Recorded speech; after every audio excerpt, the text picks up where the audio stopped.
ভাই capacitor change করে দিছি, এখনো ঠিক ফ্যান আগের মতোই ঘুরবে। কয় টাকা দিব? ভাই বেশি না, 70 টাকা। তুমি একদিন আমার বাসায় যেও তো। কেন ভাই, কোনো সমস্যা হয়েছে নাকি? আর বলো না, ফ্রিজের কি যেন হয়েছে, তুমি গিয়ে দেখে এসো। আচ্ছা ভাই, সময় করে যাবনি। তোমাকে টাকাটা দেই, এই নাও। ও, আপনি 30 টাকা পাবেন। টাকা দেওয়া লাগবে না। টাকা দেওয়া লাগবে না? তুমি তো আমার বাসায় কাজে যাবেই। আচ্ছা ভাই। আচ্ছা, আমি তাহলে গেলাম। আবার আসবেন।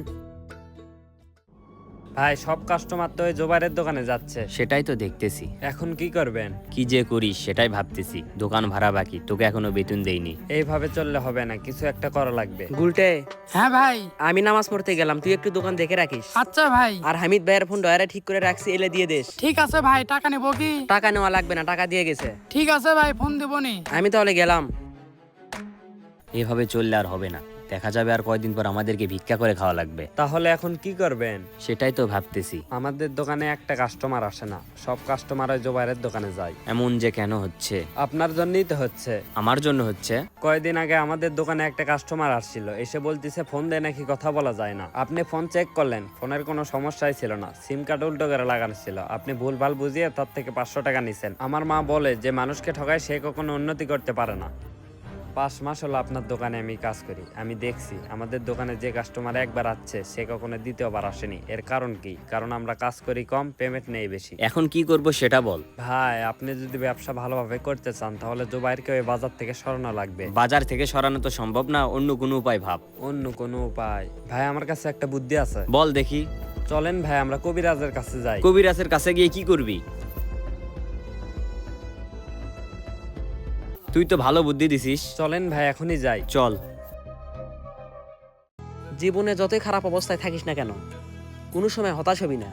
সব সময় ওই উপর আল্লাহর উপরে ভরসা করবি। আচ্ছা, আপন মানুষ যদি শত্রুতা করে তাহলে কি করবি? একটা কথা মাথায় রাখবি, ক্ষতি কিন্তু আপন মানুষেরাই বেশি করে। শত্রুর মধ্যে বসবাস, মনে হয় গ্রাম থেকে চলে যায়। তুই যদি সঠিক পথে থাকিস আর ওই উপর আল্লাহ যদি তোর পাশে থাকে, তাহলে কেউ কোনোদিন তোর ক্ষতি করতে পারবে না। তা অবশ্য ঠিকই বলছিস। যেমন আমাকে দেখ, কোনোদিন কাউকে পাশে পাইনি, না পাইছি দাদার ভালোবাসা, না পাইছি দাদির ভালোবাসা, কোনোদিন ফুবুকে পাশে পাইনি, চাচাকে পাশে পাইনি।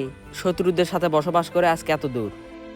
ধৈর্য ধর, সবকিছু ঠিক হয়ে যাবে। তোর দোকান কেমন চলতিছে? আলহামদুলিল্লাহ ভালোই চলতেছে, কিন্তু মাঝে মধ্যে দুই একটা মানুষ বাকিতে কাজ করায়, টাকা দিতে দেরি করায়। তোকে দেখে খুব ভালো লাগে, হাজারো কষ্টের মধ্যে নিজেকে গুছিয়ে নিছিস। বন্ধু, জীবনে সফলতা অর্জন করতে গেলে অনেক কষ্ট করতে হবে। চল চা খাওয়াই।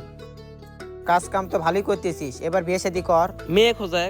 ভাই কবিরাজ তো বললো তাবিজটি দোকানের ভিতরে রাখতে হবে, এখন কিভাবে রাখবেন? একটা কাজ করি, গুলটেকে বলি। আপনার কি মনে হয় গোলটাকে বললে গোলটা রাখবে? কিছু টাকা দেব।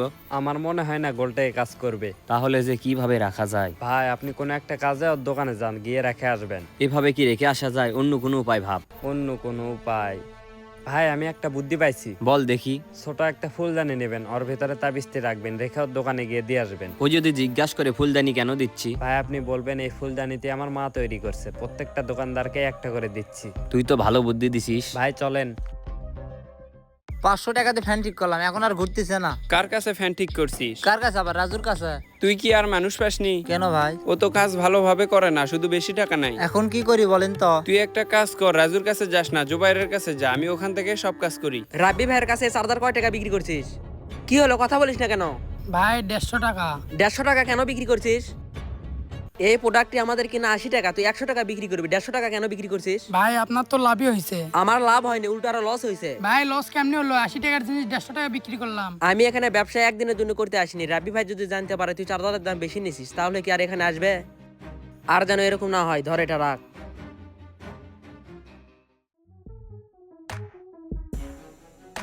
কিরে, ব্যবসা বাণিজ্য কেমন হচ্ছে? আলহামদুলিল্লাহ। এটা তোর জন্য। ফুলদানি কি করব?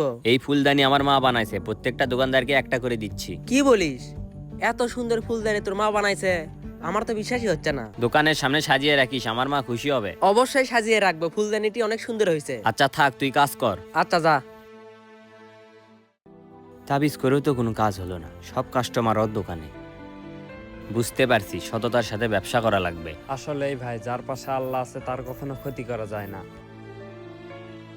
মনে রাখবেন কারো ক্ষতি করে কেউ কোনোদিন উপরে উঠতে পারেনি, ভবিষ্যতে পারবেও না। মনে রাখবেন ব্যবসা জিনিসটা হচ্ছে হালাল, অতিরিক্ত টাকা নিয়ে ব্যবসাকে হারাম করবেন না। এই দুনিয়াতে কোনো কিছুই চিরস্থায়ী নয়, সব কিছুরই একদিন হিসাব হবে, তাই মানুষকে ঠকাবেন না। ভিডিওটি ভালো লাগলে কমেন্ট বক্সে সুন্দর একটি মন্তব্য করে যাবেন। দেখা হবে পরবর্তী ভিডিওতে, সবাই ভালো থাকবেন।